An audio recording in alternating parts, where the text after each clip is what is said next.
예수님이 팔복을 말씀하시면서 복의 전제로 말씀하신 8가지 중에 공통점이 있다면 그것이 우리의 마음에 관한 것이라는 점입니다.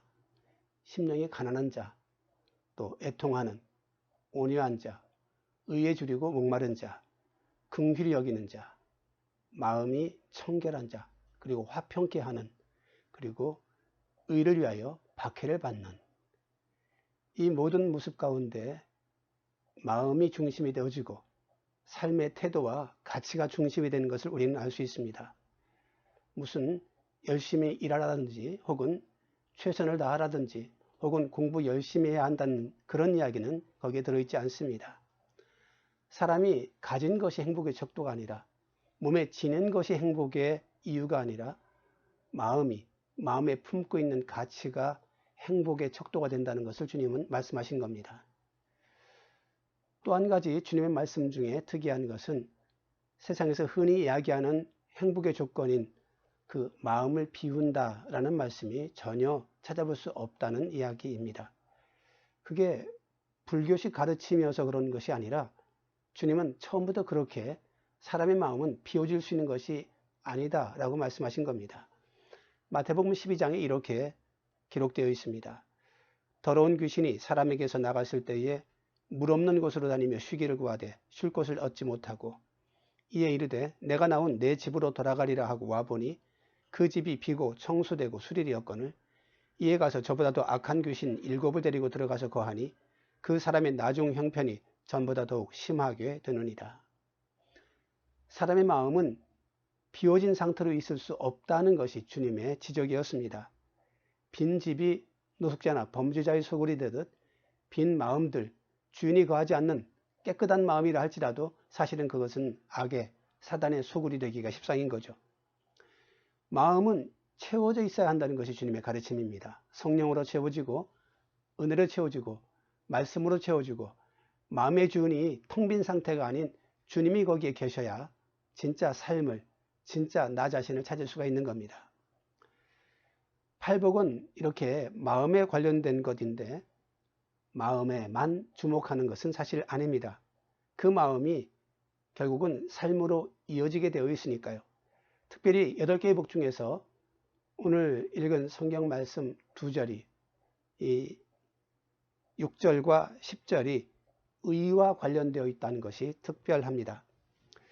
의에 대해서는 2주 전에 주일 예배 설교를 통하여 창세기의 노아가 그는 의인이었다라고 기록된 것을 공부하면서 의인이란 어떤 사람인가를 생각해 본 적이 있습니다. 잠깐 되짚어 본다면 먼저 선을 행하는 자가 의인이었습니다.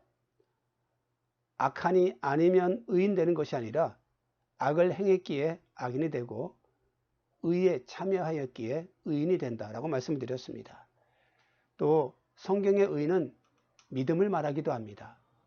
아브라함이 하나님을 믿으니 이를 그의 의로 여겼다라고 기록합니다. 또 그 의로움의 기준은 하나님이십니다. 하나님이 의롭다고 할 때 비로소 의로워질 수 있습니다. 내가 잘나서가 아니라 내가 깨끗해서가 아니라 하나님이 인정해서 의가 되는 것입니다.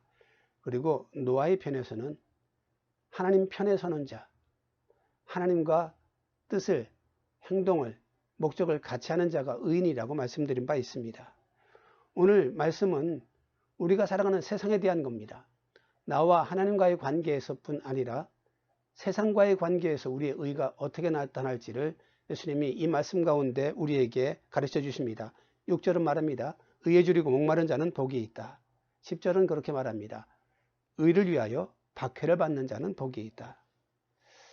이 말씀들 속에서 나타나는 의는 혼자 있을 때의 의가 아니라 우리가 누군가와 함께 살아갈 때 이 공동체 속에서의 의가 되어집니다. 혼자 있을 때야 벌거벗고 있든 혹은 욕심스럽게 혼자 먹든 그게 무슨 다른 사람에게 해가 되겠습니까? 또 의에 저촉받는 것도 아닙니다. 다만 함께 살아갈 때에 공동의 이익과 나의 이익이 다른 사람의 이익과 나의 이익이 충돌할 수가 있는 겁니다. 이럴 때에 약자의 편을 드는 것이 의고 혹은 가난한 자의 편에 서는 것이 의가 되어집니다. 힘으로 빼앗는 자들을 앞에 가로막는 것이 의의가 되고, 내가 힘이 있다면 그것을 함부로 남용하지 않는 것이 의의가 됩니다. 세상에는 의를 추구하는 자보다 이익을 추구하는 자들이 항상 많죠. 그 사람들은 그게 자연의 섭리이고 혹은 자연의 권리이기도 하고 또 살아가는 방식이라고 말하기도 합니다. 하지만 예수님은 우리에게 의를 쫓는 것이 어떠한 삶인지를 보여주셨습니다. 주님이 간절하게 추구하신 것도 이익이 아니라 의로움이었던 것을 우리는 알고 있습니다. 우리도 그렇게 살아갈 수 있을까요? 돈보다 의를 간절히 소망할 수 있을까요? 혹 우리는 돈에 줄이고 목마를 수는 있지만 의에 줄이고 목마르기란 참 쉽지 않은 줄 압니다. 사람들이 모이면 돈 얘기하지 않습니까? 그렇게 모여서 의를 이야기하는 사람들은 오히려 찾아보기가 힘듭니다. 또 사람들이 모이면 은근히 자기가 이룬 것들, 돈 혹은 경험들을 자랑하는 데 바쁘지 의에 참여하고 의를 위하여서 희생한 것을 이야기하기란 참 쉽지가 않습니다. 한 걸음 더 나아가서 의를 위하여 박해를 받을 수 있을까? 옳음을 위하여 나를 희생시킬 수 있을까? 이건 참 쉽지 않은 것 같이 보입니다. 하지만 의로움은 어떤 특별한 나라가 망가져서 무슨 독립군처럼 목숨을 걸고 뛰어드는 이런 거대한 일에서만 생기는 것이 아니라 우리의 평범한 삶에서 나타나야 합니다. 그리스도인들은 함께 살아가는 이 사회에서 우리 주변 사람들, 내 이웃들, 직장 사람들, 내가 아는 사람들 사이에서 의로움을 지키는 자들이 되어져야만 합니다. 어느 아파트에서 장애인 아이를 키우는 부부가 있었습니다. 이 아이의 거동과 그리고 휠체어를 차에다 싣고 내리기 위하여서 그 아파트 지하에 마련되어진 장애인 주차 지역은 저들에게 굉장히 소중한 자리였던 거죠. 그런데 마침 그 아파트에 차는 많고 이 주차 구역은 부족했던가 봅니다. 사람들이 거기에 대고 전화해서 빼달라고 요청도 하고 이런 일이 오래 계속되어지다가 결국 이 부부가 이 장애인 지역에 주차된 것들은 신고를 할 수밖에 없게 된 상황이 되었습니다. 또 사실 그건 법적으로 그렇게 되어져 있기도 하죠. 하지만 몇 번 이렇게 갈등이 있고 나서 어느 날 내려와 보니까 그 주차구역에 주차되어진 그 부부의 차에 화학물질이 아마 염산이나 이런 것들이었던 것 같습니다. 부어져 있고 차가 망가져 있는 것을 발견하게 되었습니다. 이걸 어이없게 바라보고 있는데 그들이 당한 그 어떤 테러는 그것뿐이 아니었습니다. 그 장애인 주차구역 그 옆쪽에 그 장애인 주차구역 편말이 붙어 있는 바로 그 밑에 A4 용지로 프린트된 하나의 문서가 붙어 있었는데 거기에는 장애인이 무슨 특권이냐, 장애인으로 잘 살거라, 뭐 이런 글씨도 붙어져 있었고, 혹은 관리사무소에서 엘리베이터다가 공고문을 붙였는데 장애인 주차구역에 신고가 자꾸 들어오는데 여러분들 신경 쓰지 말고 주차하시라고, 만약 벌금이 나오면 관리비에서 대신 내주겠다고 이렇게 공고문까지 붙었던 겁니다. 사실 그건 횡령이고 범죄이지만 사람들이 자기의 이익이 조금 침해된다고 생각될 때는 정신이 없는가 봅니다. 이성도 잃어버리는 것 같습니다. 함께 살아가는 것이 참 쉬운 게 아니죠.